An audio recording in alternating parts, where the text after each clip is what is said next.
السلام عليكم ورحمة الله تعالى وبركاته. كيف دايرين؟ نتمنى تكون كاع اموركم بخير وعلى خير. وفي هذه الحلقة بغيت نذكر جميع المشاهدين وكل واحد فيكم بأنه ما جاش لهذه الدنيا غير باش يعيش ويكمل واحد العدد من النسمة في العالم. المجيء ديالو لهذا العالم فيه رسالة وفيه سبب وفيه دور ماشي أي واحد يقدر يلعبه. حياتك ماشي صدفة. سول راسك بكل صراحة، واش فعلا حس براسك جيتي لهذه الدنيا غير صدفة؟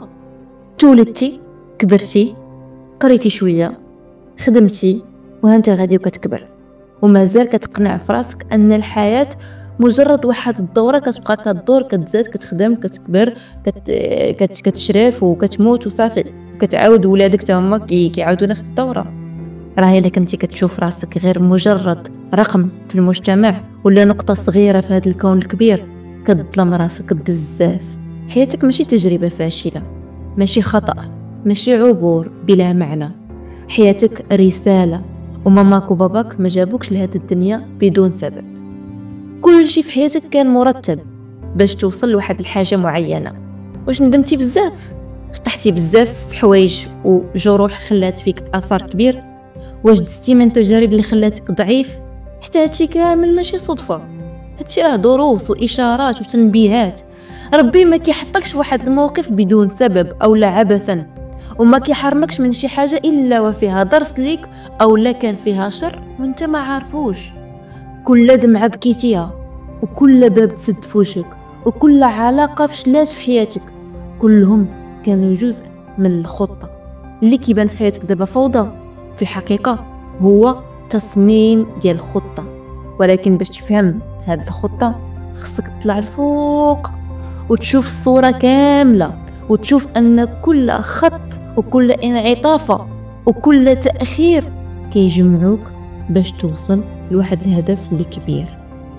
الحياة ماشي طريق مستقيم، الحياة فحال متاهة ولكن فيها خريطة، وخريطة ديال حياتك مكتوبة في القلب ديالك اللي هي النية، وفي العقل ديالك اللي هو التفكير ديالك، وفي الدعاء ديالك اللي ممكن أنه يبدل القدر ديالك.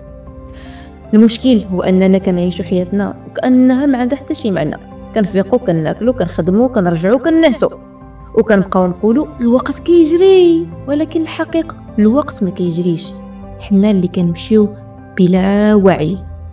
راه اللحظة اللي كتقرر تفهم علاش انت هنا وعلاش تزاديتي هي اللحظة اللي كتولي كتعيش فيها بصح نيت، ماشي غير كتمشي. ماشي حظ اللي كيصنع الفرق، الوعي والرسالة هي اللي كتصنع الفرق بين الناس. كاينين اللي عندهم فلوس ولكن ما فرحانينش، كاين اللي عندهم الشهرة ولكن ما كيحسوش بالامان، كاينين اللي عندهم كل شيء ولكن حاسين بالفراغ.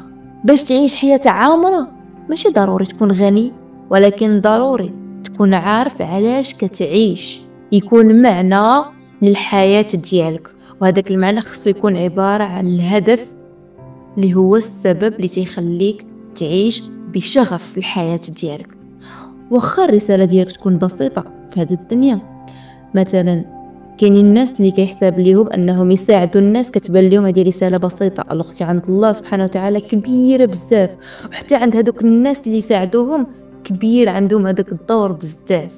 الرسالة ديالك مثلا انك تكون كتكتب، الرسالة ديالك تكون انك مثلا تربي وليدات مزيان، الرسالة ديالك تكون انك كتعلم للناس شي فن، الرسالة ديالك تكون انك مثلا تبني شي فكرة، توصل للناس واحد الوعي، تعيش حياتك بتوازن وصبر. الرسالة ماشي ضروري تكون كبيرة في عيون الناس، يكفي انها تكون عظيمة في النية ديالك. باش تحس ان حياتك ماشي صدفة خاصك اولا وقبل كل شيء تآمن براسك وباللي راك ما جيتيش صدفة لهذه الدنيا. ثانيا تراجع كل مرحلة دازت عليك وتشوف شنو علماتك، ماشي ترجع للماضي باش تفكر الجروح تبدا تبكي، لا، شوف شنو تعلمتي من هذيك المرحلة. ثالثا تربط كل ألم وكل فرحة وكل لحظة بهدف. رابعا تسول الله يوميا يا ربي وريني علاش خلقتيني، خامسا، تحبس انك تعيش بردات الفعل، حيت ديما الناس الاخرين كيكونوا هما اصحاب الفعل وكيبقى لك انت ردود افعال. لا، حبس انك تعيش بردود افعال وبدا تكون انت هو مول الفعل، بدا تخطط وبدا تبني. ما تعيش في دور الضحيه، وما تبقاش اي حاجه طرات في حياتك تلصقها في الظروف، حيت ماشي الظروف اللي كتبنيك، وانما الوعي ديالك بهذيك الظروف واشنو ممكن انك تخرج منها لصالحك هو اللي كيخليك يا اما تنتصر او لا تطيح وتشد الارض. حيت الناجحين ماشي ما طرا ليهم والو في حياتهم، وانما عرفوا كيفاش يقلبوا هذوك الظروف اللي كانت قاصحه وصعيبه في حياتهم وهذاك الالم الى قوه، والتجارب الفاشله اللي دازوا منها رجعوها دروس باش يتعلموا منها. خلاصة القول كيف كنقولوا ختامه مسك في جميع الحلقات. راك انت دابا في اكبر نعمه وكنتمنى انك تحس بها، وهو انك عندك الفرصه في انك تسمع هذا الكلام.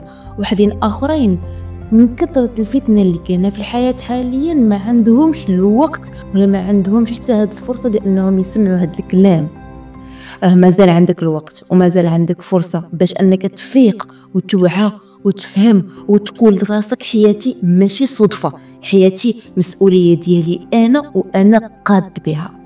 سؤال دابا لكاع الناس اللي كيتصنتوا ليا، شنو هي الحاجه اللي وقعت لك وكنتي كتظن انها مصيبه طرات لك في حياتك، ولكن مع الوقت فهمتي علاش وقعت في حياتك وباللي كان فيها خير ليك؟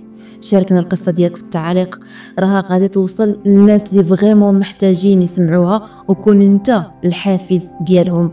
الى حلقه مقبله ان شاء الله، استودعكم الله الذي لا تضيع ودائعه، والسلام عليكم ورحمه الله تعالى وبركاته.